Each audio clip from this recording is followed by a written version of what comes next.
Hello everyone, हमारे YouTube channel अध्ययन समय में आपका स्वागत है। आई होप आप सभी अच्छे होंगे। आज की वीडियो में हम डिस्कस करेंगे पियाजेस मॉरल डेवलपमेंट थ्योरी को। तो चलिए स्टार्ट करते हैं। सबसे पहले हम मॉरलिटी का मीनिंग देख लेते हैं। One's ability to distinguish between right and wrong. तो ये एबिलिटी होती है किसी भी पर्सन की डिफ्रेंशिएट करने की कि क्या सही है और गलत क्या है। उसको फर्क पता चलता है कि कौन सी चीज उसके लिए सही है और कौन सी चीज उसके लिए गलत है। And to be able to act on this distinction. और जब वो ये डिफरेंशिएट कर लेता है सही और गलत में, जब उसको फर्क पता चल जाता है तो बाद में अ, उसमें जो एबिलिटी आ जाती है उस हिसाब से एक्ट करने की जो सही है, तो वो सही चीज को जब करेगा, जब वो सही चीज को करने में एबल हो जाता है तो उसी चीज को आप मोरालिटी बोलते हो। Then Piaget's theory of cognitive development also include a theory about the development of moral reasoning।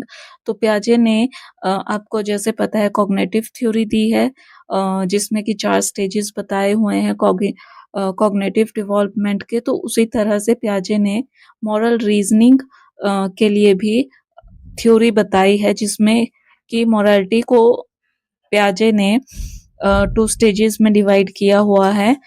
Third one है moral development depends on cognitive development.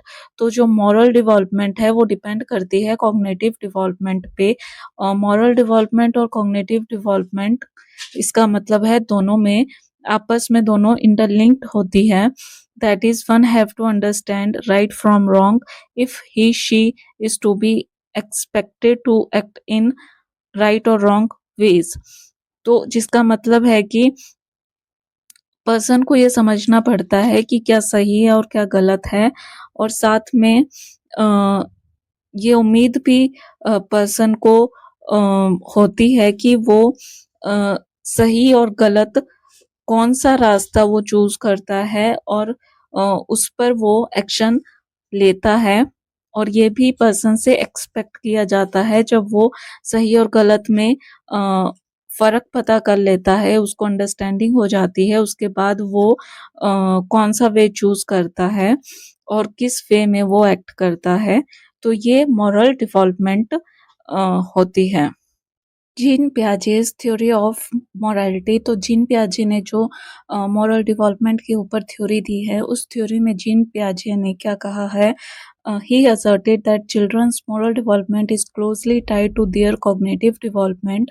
कि जो बच्चों का मॉरल डेवलपमेंट है वो क्लोजली लिंक्ड होता है उसके कॉग्निटिव डेवलपमेंट के साथ। और पियाजे ये बिलीव करते थे, Piaget believed that children's idea regarding rules, moral judgments and punishments tends to change as they grow older। तो प्याजे का ये मानना था, वो ये विश्वास करते थे कि जैसे जैसे बच्चे बड़े होते जाते हैं तो उनके जो आइडियाज होते हैं मॉरल जजमेंट के रिगार्डिंग और रूल्स के रिगार्डिंग वो भी चेंज होते जाते हैं। Differently put, just as there are stages in children's cognitive development, there are also stages in their moral development। तो जिस तरह से बच्चों की कॉग्निटिव डेवलपमेंट की अलग अलग स्टेजेस होती हैं, उसी तरह से जो है मॉरल डेवलपमेंट की भी स्टेजेस होती हैं, जो कि जीन पियाजे अपने थ्योरी में बताते हैं। तो जीन पियाजे ने मॉरल रीजनिंग के टाइप्स बताए हैं। नंबर 1 है हिट्रोनोमस मोरालिटी, जिसको कि मॉरल रियलिज्म भी बोला जाता है। और सेकंड है ऑटोनोमस मोरालिटी, जिसको कि मॉरल रिलेटिविज्म भी बोला जाता है और साथ में मोरालिटी ऑफ कॉपरेशन भी बोला जाता है। तो अब हम इनको डिटेल में डिस्कस करते हैं, जो कि 5 साल से लेकर 9 साल के बीच में देखने को मिलती है। This stage is also known as moral realism. इस स्टेज को मॉरल रियलिज्म भी बोला जाता है।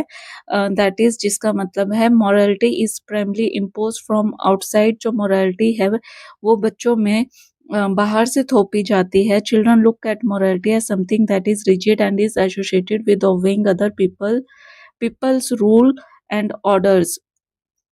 तो बच्चे जो है मोरालिटी को किस तरह से देखते हैं, वो मोरालिटी को कोई ऐसी चीज मानते हैं जो कि रिजिड है और किससे संबंधित करती है, उसका संबंध किससे होता है, जो कि दूसरे लोगों ने रूल्स और ऑर्डर्स बनाए होते हैं, उन रूल्स और ऑर्डर्स को फॉलो करना पड़ता है, मानना पड़ता है and it can not be changed और इन रूल्स को चेंज नहीं किया जा सकता।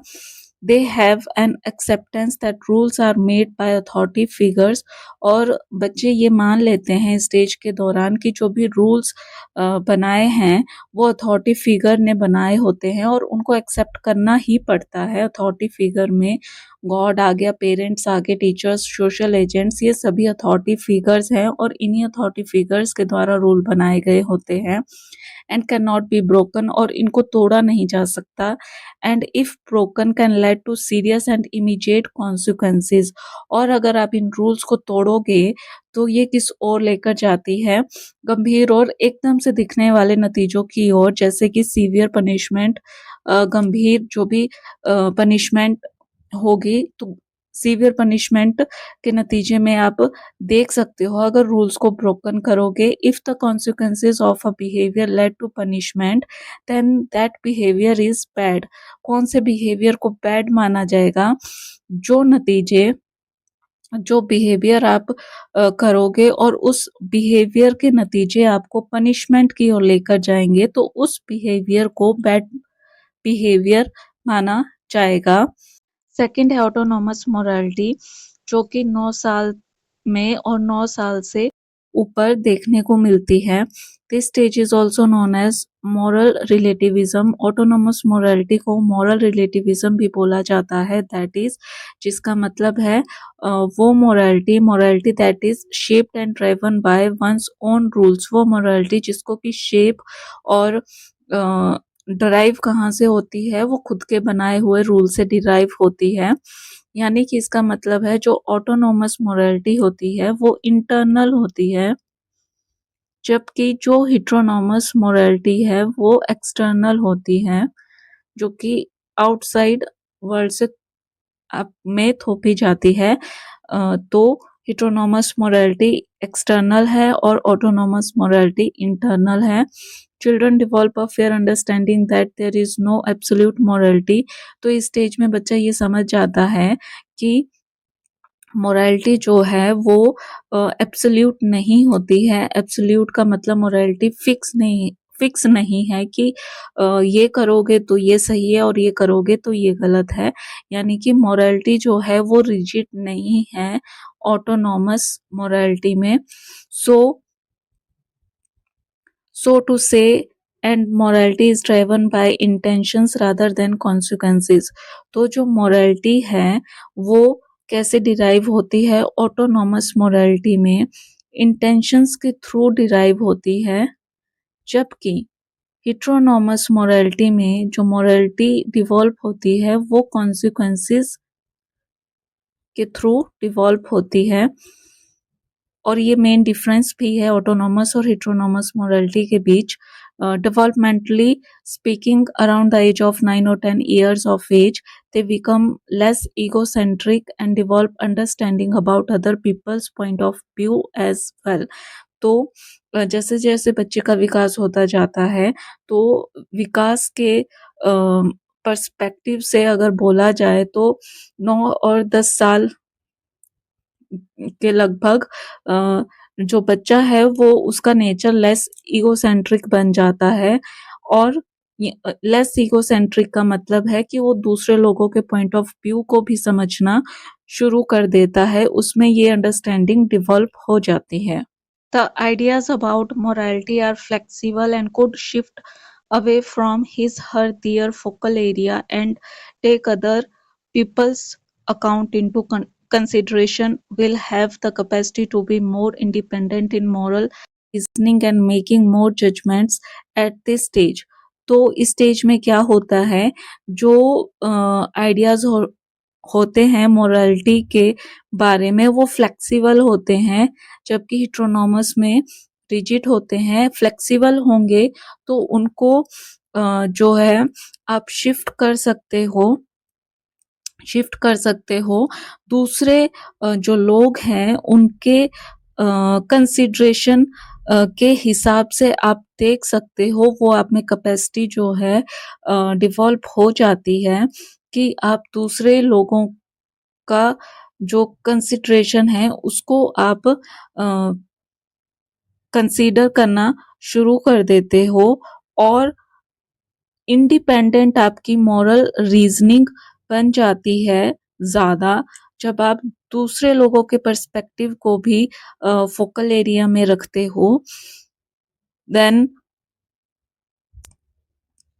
और साथ में आपकी जो जजमेंट है इस स्टेज में वो इस तरह से इंडिपेंडेंट बन जाती है दूसरे लोगों के पॉइंट ऑफ व्यू को भी नज़र में रखते हुए दे devolve understanding they develop the understanding that rules are not arbitrary decided by some divine तो बच्चे समझ जाते हैं स्टेज में कि जो रूल्स हैं वो arbitrary नहीं है वो फिक्स्ड नहीं है कांस्टेंट नहीं है जो कि कोई डिवाइन सोर्स ने फिक्स किए हुए हैं डिसाइड कर दिए गए हैं कि ये सही है ये गलत है but people can from the real world make these rules पर रूल्स को कौन बना रहा है लोग बना रहे हैं जो कि रियल वर्ल्ड में रह रहे हैं and people can change these rules और लोग जो उन्होंने रूल्स बनाए हैं उनको चेंज भी कर सकते हैं